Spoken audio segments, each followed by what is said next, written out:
Evan was a great presence in the newsroom, and we want him back soon. He would. I first met him a little over a year ago here in London, in the room behind me, where he'd sort of prance around in his New Balance and help people translate Russian and lob questions in as a war was breaking out. And he's just this sort of gregarious chatterbox that was had a really infectious presence to be around. So was he very passionate about Russia and reporting from Russia?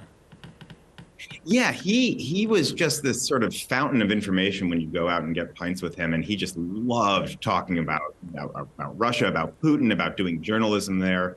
He had moved there around 6 years ago. His parents were Soviet emigres, but he hadn't spent that much time there. And then, he really sort of I don't know, really adopted the country as his home. He played broomball on a team. I was talking to somebody last night who was on his league. He played soccer,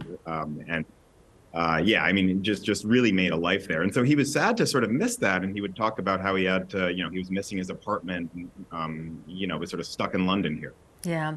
So what sort of work was he doing in Russia? And was he the kind of person that would take any risks while reporting? Yeah, so I think he was, it was a mix of being here in London part-time, but largely once we sort of went back in, he was in Moscow. I don't think he was drawn to risk-taking. A lot of war correspondents just love putting on the helmet and going toward the front lines. But Evan is more of just a sort of, I want to tell you about the people. I want to tell you about the government type reporter. And so I think it sort of fell on him. But that said, I mean, we talked about risks a fair amount before this all happened. And he believed firmly that war reporting requires risks because the West is funding this war. It's incredibly involved, and it needs to know the information that really only reporters that are willing to take some risk can provide. Yeah. Does the Wall Street Journal believe that it was his reporting that has led to his arrest, or was it the fact that he was a US citizen and potentially quite a sort of valuable asset? I'm a bit of a cog in the wheel here, but my belief is we don't have a specific opinion on that. It's more that he, for doing his job, was taken hostage. So he, is now held as a hostage because he was just doing reporting and just trying to inform the public about Russia. Yeah.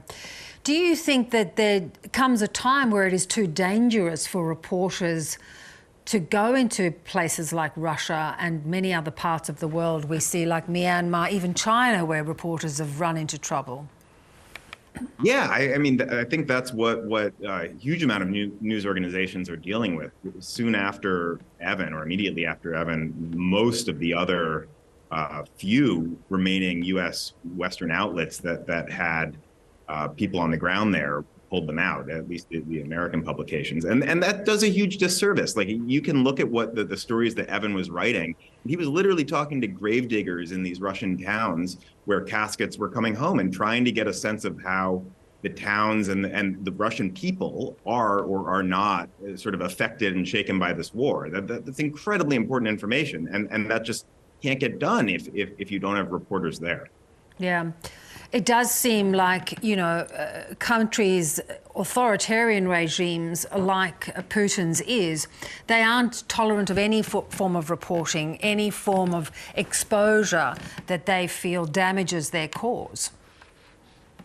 Yeah, I mean, you can look. We don't get a lot of information out of places that are really closed off. North Korea is a great example of that. So I don't think it's a service to anyone to have no information coming from these people. But Russia, I mean, we've seen, and there's been some great articles recently sort of contextualizing it. It's getting sort of harder to get information there now than it was in the Soviet Union, which is a really kind of astounding historic change. Yeah, it's quite disturbing in this 2023, that it is in many parts becoming harder and harder to do journalistic work.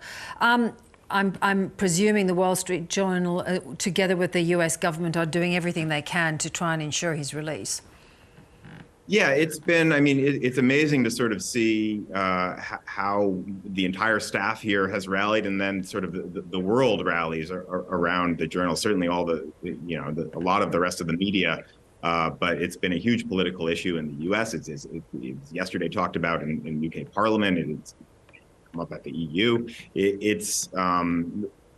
I guess heartening to see how others see the importance of journalism, and how this isn't just about Evan, who happens to be a great guy, but about a Western journalist trying to report facts and inform the public, who is now taken hostage. Yeah. Well, let's hope he's bouncing around the corridors of your offices soon and you get to have a pint. It's good to see you taking on the London traditions.